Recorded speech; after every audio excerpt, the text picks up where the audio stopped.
Olá, seja bem-vindo ao programa Diversidade. Hoje nós vamos falar de luta.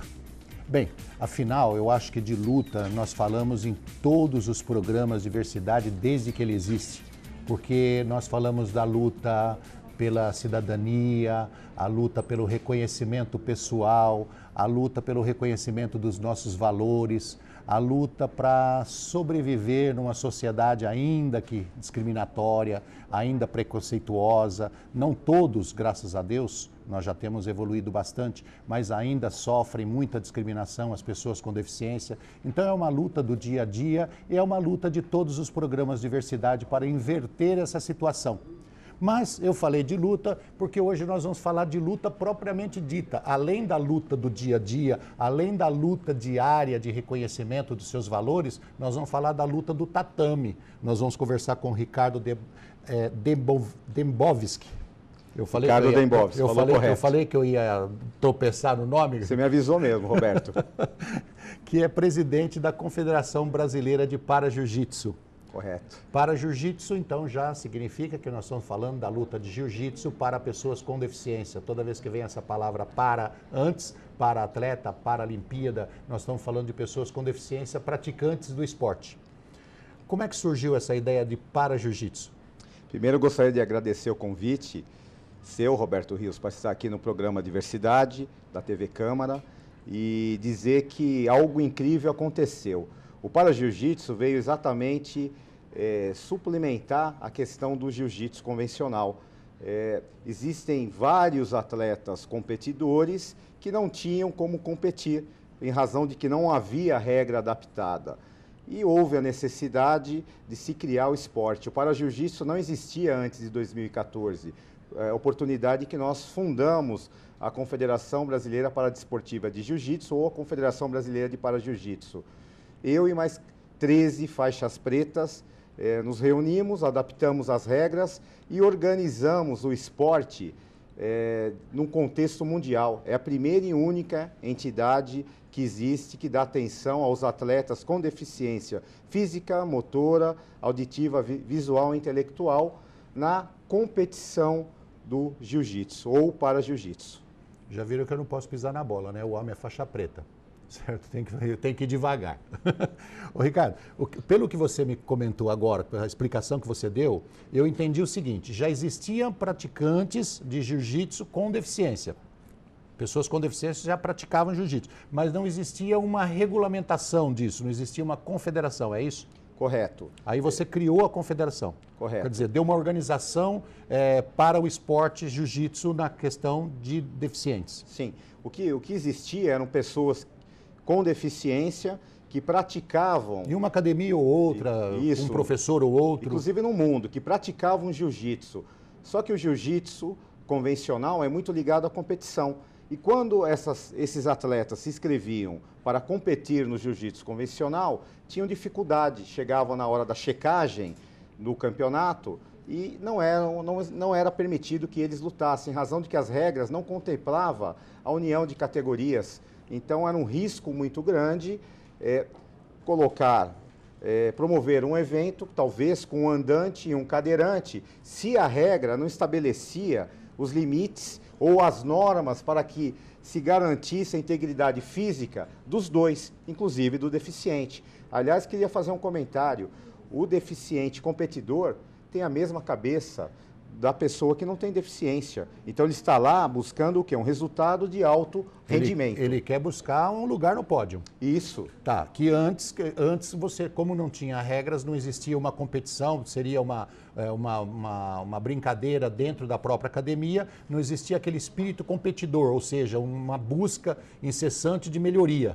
Correto. Embora ocorresse a busca da melhoria, mas ela não poderia ser desenvolvida dentro de uma competição.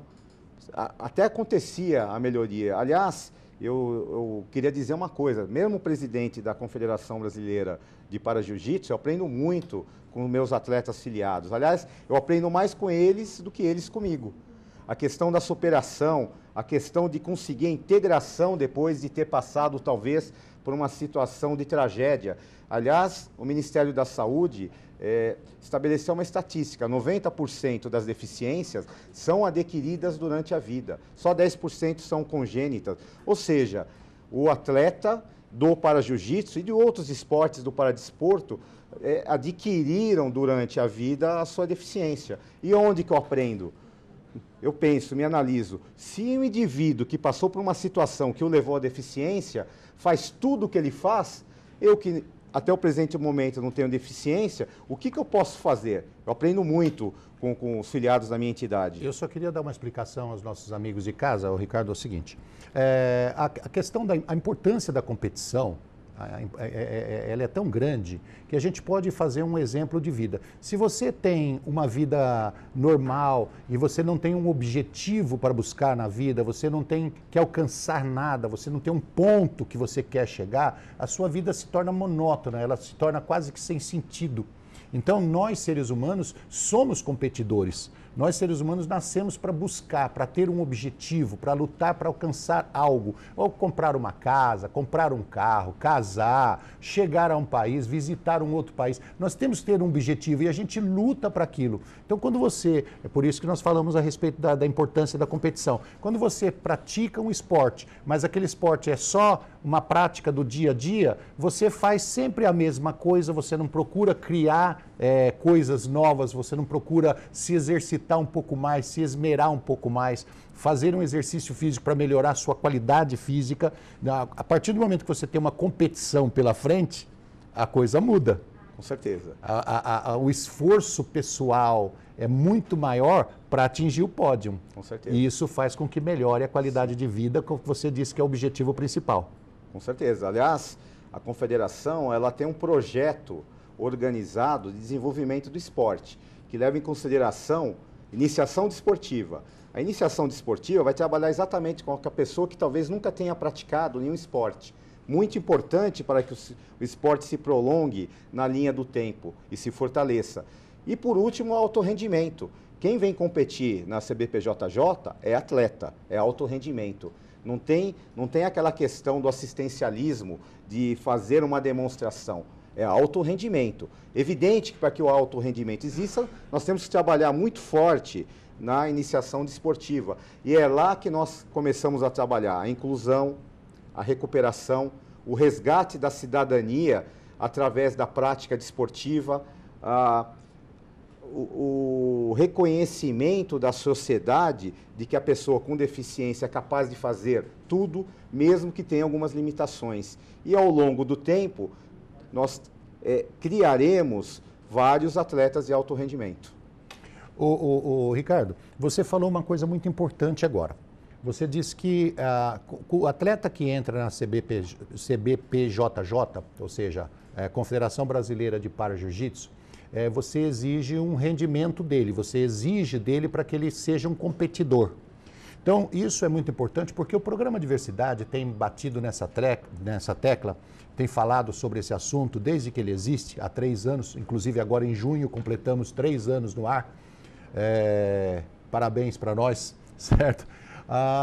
Tem batido nessa tecla no seguinte: nós não gostamos de que se trabalhe por dó, ou se trabalhe com a intenção do coitadinho, vamos ajudar, vamos não. Você tem que colocar o cara numa condição de igualdade em todos os sentidos e cobrar dele para que ele trabalhe esquecendo a questão deficiência, né? Para que ele tenha realmente alto rendimento.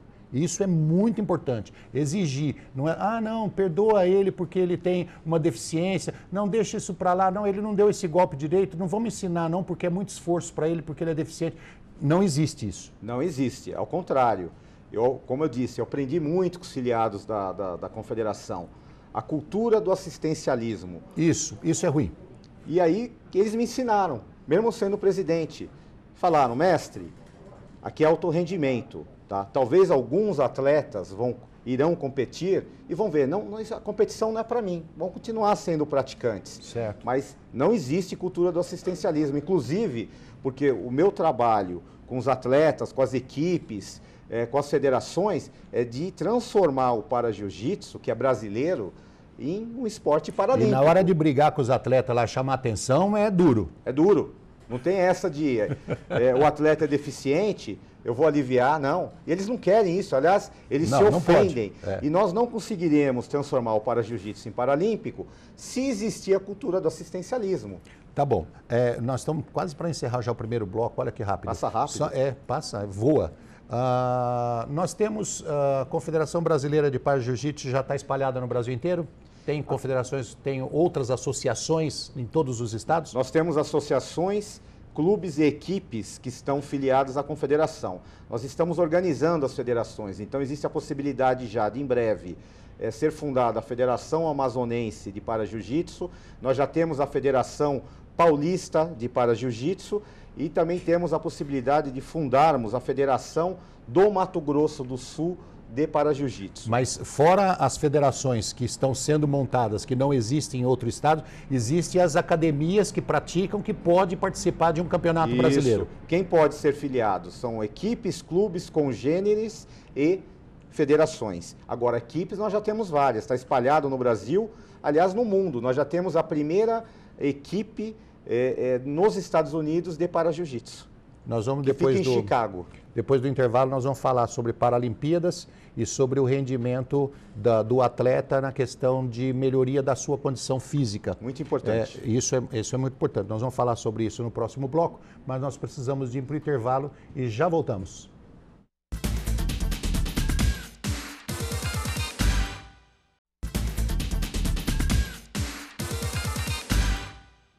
Estamos de volta com o programa Diversidade, hoje conversando com o Ricardo Dembowski, que é presidente da Confederação Brasileira de Para-Jiu-Jitsu. E nós estamos falando sobre paradesporto, luta para pessoas com deficiência. Ricardo, como que é o jiu-jitsu e o para-jiu-jitsu? O jiu-jitsu é um estilo de luta que leva em consideração vários fatores. Hoje, o de competição é admitido finalização através de chaves, projeção em pé e estrangulamento. E o para-jiu-jitsu de competição veio exatamente da oportunidade, dentro de uma classificação funcional que adaptou as regras para a deficiência de cada atleta, criar um mecanismo de luta e competição justa e que garanta a integridade física do para-atleta. Ela é feita em ringue fechado, no tatame, que nem o judô, como é que é? É feita no tatame, tá? Igual o judô. Agora, inclusive gostaria de fazer um comentário. Já que você falou do judô, o judô no primórdio chamava Kano Jiu-Jitsu. O judô, que é caminho suave, veio do jiu-jitsu, que é arte suave. Mas a competição, enquanto área de competição, é próxima e igual à do judô. Tá. E as pessoas, os cadeirantes, por exemplo, ele entra em cima do tatame, tira o deficiente da cadeira, põe no tatame e eles lutam sem cadeira. Sim. Impressionante. Aí eu queria que você desse uma explicadinha rápida como que é a luta de dois cadeirantes, por exemplo, paraplégicos que são lesado medular, como é que é feita a luta dele no tatame? Ok, impressionante, Roberto.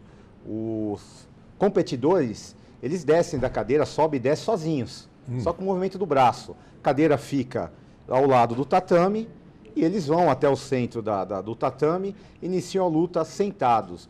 Qual foi a adaptação principal que nós fizemos no para-jiu-jitsu?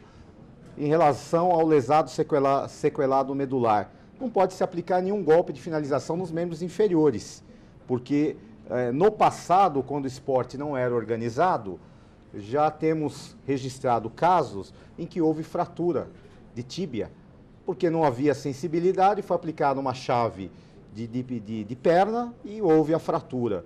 A luta inicia com os dois atletas, um de frente para o outro, e eles vão progredindo, utilizando o movimento dos braços, um em direção ao outro. Ele pega com os braços, ele pega a perna e movimenta para se posicionar na questão da luta. Também, inclusive com um braço fica no tatame e o outro vai movimentando a perna. É impressionante o que eles conseguem fazer. Rápido. Rápido, muito rápido. Deixa eu só fazer uma explicação, Ricardo, para os nossos queridos de casa, quem está nos assistindo. É o seguinte, essa questão de colocar regras para o jiu-jitsu, como o Ricardo está explicando, é de uma importância incrível. Por quê? Aí eu vou falar como lesado medular. A lesão medular, ela existe N diferenças.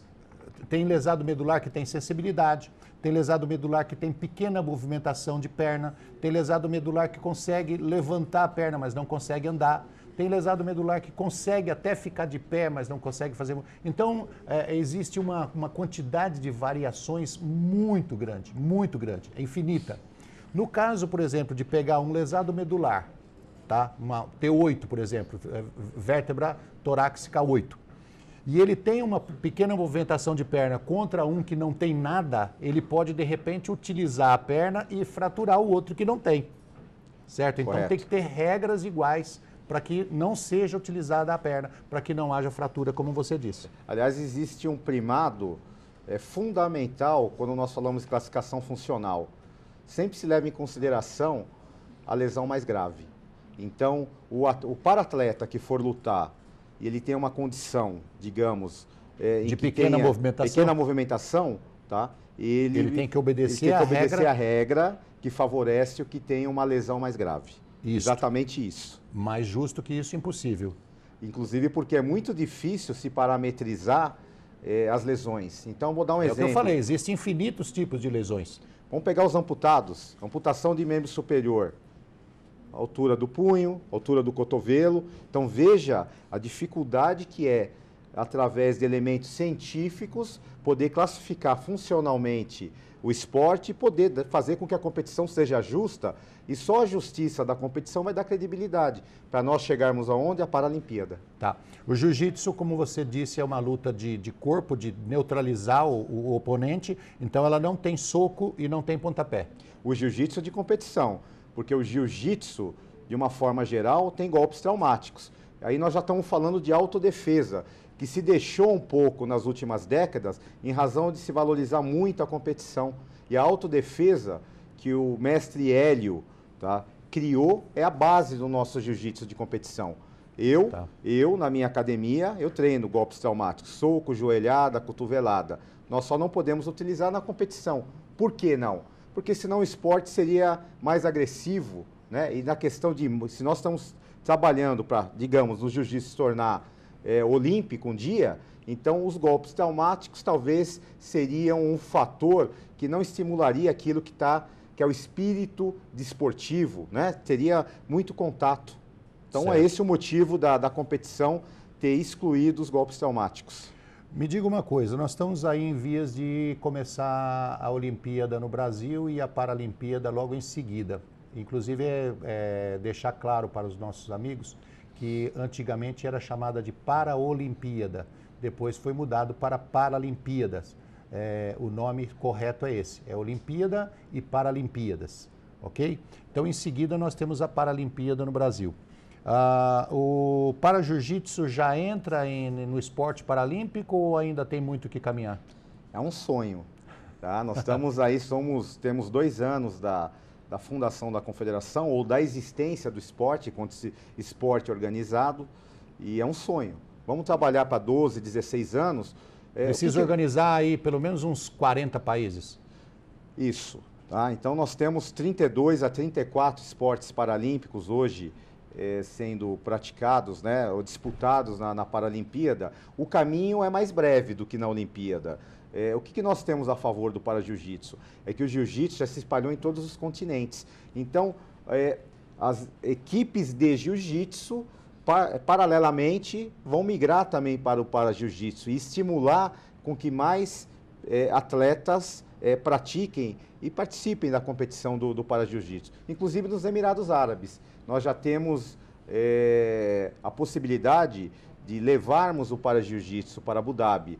O Sheikh Mohammed bin Zayed Al Nahyan, que é o Supremo Deputado, o Príncipe da Coroa, inclusive recebeu 2 embaixadores da confederação, que são atletas, agora, há 3 semanas atrás, no Palácio, exatamente para talvez estabelecer um contato com a confederação para que o para-jiu-jitsu se torne uma política pública de saúde, inclusão e educação nos Emirados. Eles fazem.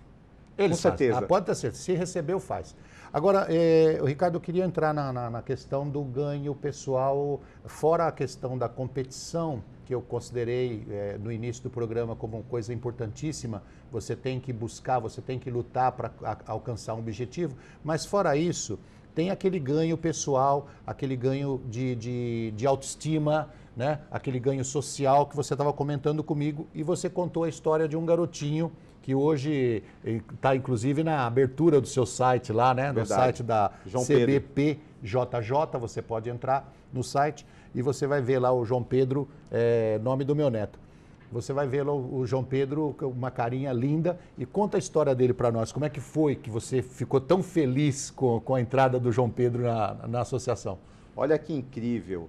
O João Pedro, quando veio até a minha academia, ele não tinha movimento de punho. Ele sofreu anóxia no nascimento, falta de oxigênio, e ficou com sequelas. Dificuldade de movimento superior e inferior e de fala. O resto, perfeito. Então ele ficava nessa posição de figuinha, com a mão e o punho retraído. Ele tem todo o atendimento de fisioterapia, médico, só que com 8 anos continuava com essa posição. E aí eu pensei, o que eu vou fazer? Sentei ele na minha frente, peguei a mão dele, eu estava com o meu kimono, e falei, João Pedro, pega no meu kimono. E foi conduzindo a mão dele, porque ele não tinha movimento de punho nem de mão. Peguei na minha lapela e fui abrindo a mão, subindo, progredindo e falando, olha, João Pedro, vamos subir, até que chegou nessa posição, mantive. Na posição de luta. De luta. Aí peguei a outra mão dele, fiz a mesma coisa, até que fez o movimento exatamente esse.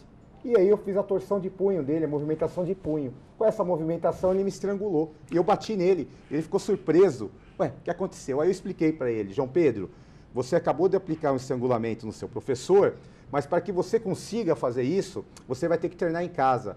Pegar o seu kimono e ficar fazendo a movimentação, progredindo. E olha que coisa surpreendente.